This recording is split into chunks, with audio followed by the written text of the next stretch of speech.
Hello everyone. So we are on the chapter 8 of NCRT. So let's begin with it. हम start करने वाले हैं NCERT से chapter 1 से चैप्टर 8 से। इसका ओवरव्यू मैं देने वाली हूँ आपको। से let's begin. Chapter name is silk road. Silk road के बारे में ये चैप्टर बताता है। ऑथर है वो बताता है चैलेंजेस के बारे में, हार्डशिप्स जो उसको सिल्क रोड के रीजन पर मिलती हैं।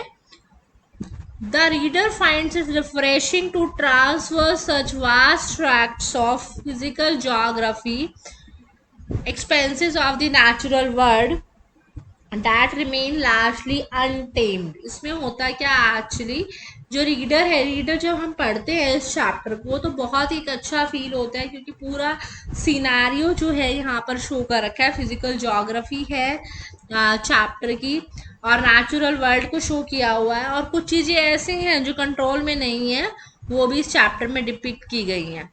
सिल्क रोड जो था वो ट्रेड रूट था, जहाँ पर ये एक सिंगल हाईवे था।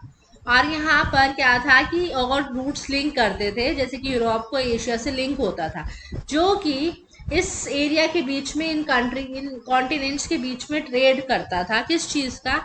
सिल्क का, हॉर्सेस का। और यहाँ पर आपको देखने को मिलते थे एग्जॉटिक फोना एंड फ्लोरा, फ्लावर्स, एनिमल्स। ठीक है, तो जैसे कि हमने बहुत बार इनके बारे में पढ़ा होगा, ऑब्वियसली सिल्क रोड के बारे में हिस्ट्री में भी हम पढ़ते हैं। मिडल्टन का जो पर्टिकुलर पैशन था इस चैप्टर में बताया गया है कि वो देखना चाहता था कि नेचर कैसी है। वो इस चीज को फेस करना चाहता था कि ऑक्सीजन की कमी हो रही है, और इसके लिए वो ट्रैवल करना चाहता था और जर्नी की हार्डशिप्स को देखना चाहता था। इसमें आपको दिखता है कि वो उसको ऑक्सीजन से नहीं मिल रही है। तिब्बत में जैसे ही वो तिब्बत पे क्लाइम करता है उसको ऑक्सीजन स्टार्वेशन हो जाती है, तो वो शो करता है कि हार्डशिप कितनी है एक्चुअल में, राइट। और जर्नी के टाइम में कितनी हार्डशिप फील होती है। ऑथर जो है एडवेंचरर है, but at heart more a meticulous academic than a daredevil. Actual में ऑथर जो है एक डेयर एडवेंचरर है। एडवेंचरर मीन्स जो कि एडवेंचर्स लेने में, जो भी चैलेंजेस आते हैं उसको फेस करने में बहुत अच्छा फील करता है। और क्या है एक्चुअली में मेटिक्यूलस एकेडमिक का मीनिंग होता है and then a daredevil से ज्यादा वो मेटिक्यूलस एकेडमिक है। इसका मीनिंग होता है कि वो एक्चुअली जो इस चीज की स्टडी कर रहा है, इट मीन्स जो भी वो पढ़ रहा है, जो भी वो देख रहा है, जो भी वो सीन एक्सप्लोर करना चाह रहा है, वो ऐसे शो के लिए नहीं बट बहुत प्रिसाइजली देखता है। Researching the different form of altitude sickness, he is alarmed to discover it can lend to swelling of the brain or to the lungs flowingly filling with the fluid. जब वो research कर रहा होता है तो उसको पता लगता है एल्टीट्यूड की सिकनेस, जितनी जितनी ऊंचाई पर हम जाते हैं, जो जो रास्ता हम ट्रैवल करते हैं, उससे उसको प्रॉब्लम फील होती है।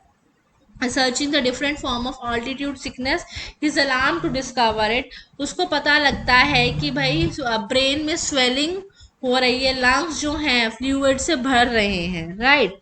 नेक्स्ट जो आता है, having no religious inclination himself, उसको कोई रिलीजन से भी फर्क नहीं पड़ता है। वो तिब्बतन बुद्धिज्म के बारे में फिर भी, मतलब कि अगर उसको इस एल्टीट्यूड पे रहना है तो उसको तिब्बत बुद्धिज्म पढ़ना ही पड़ेगा, मतलब अंडरस्टैंड करना पड़ेगा, उसको वो समझता है। और yet makes the classic western error of putting bodily discipline before mental striving.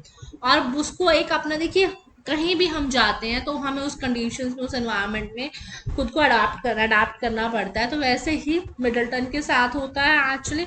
वो हार्डशिप्स देखना चाहते हैं, और वहाँ पे एल्टीट्यूड पे रहने के लिए उनको बुद्धिज्म को अंडरस्टैंड करना पड़ता है, समझना पड़ता है, और बॉडीली डिसिप्लिन मेंटेन करना पड़ता है। जो ये अकाउंट है, ये सिल्क रोड के बारे में जो बताया गया है, ये कॉन्ट्रास्ट है और बहुत ही एग्जॉटिक, एक्साइटिंग, बहुत ही डिफरेंट चीज़ें डिस्क्राइब करता है, चैलेंजेस डिस्क्राइब करता है जो मिडल्टन ने फेस किए थे। However, if he had sacrificed some of the sense of his own heroism and introduced instead more of a sense of a wonder or of the absurd, the more book would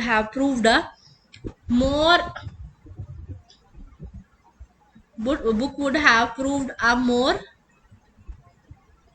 entertaining read.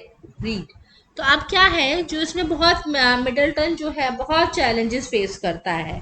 अगर उसने कुछ अपनी sense, heroism बहुत था, मतलब कि हम hero की तरह कूद जाएंगे, ये कर लेंगे वो कर लेंगे, हार्डशिप फेस करने में उसको बहुत अच्छा फील करता था, वो एडवेंचरस था ना।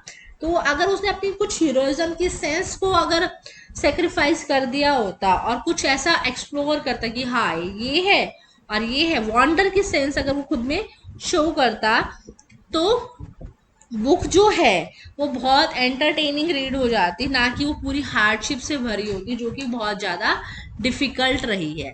तो ये चैप्टर एक्चुअल में एक्सप्लोर करता है मिडलटन की जर्नी, जो सिल्क रोड पे ट्रेवल करता है और कितने चैलेंजेस और हार्डशिप को फेस करता है। बॉडीली जो चेंजेस आते हैं, इस वजह से वो बुद्धिज्म को भी उसे जानना पड़ता है अगर उसे हाई एल्टीट्यूड पर रहना है तो। और ये बुक बहुत अच्छी रहती रीड में अगर उसको एज अ वंडर की सेंस में देखता, ना कि एक हीरो की सेंस में कि सब उसको बिल्कुल हार्डशिप्स ही हार्डशिप्स मिलती है। So that was the overview of the chapter. Thank you so much.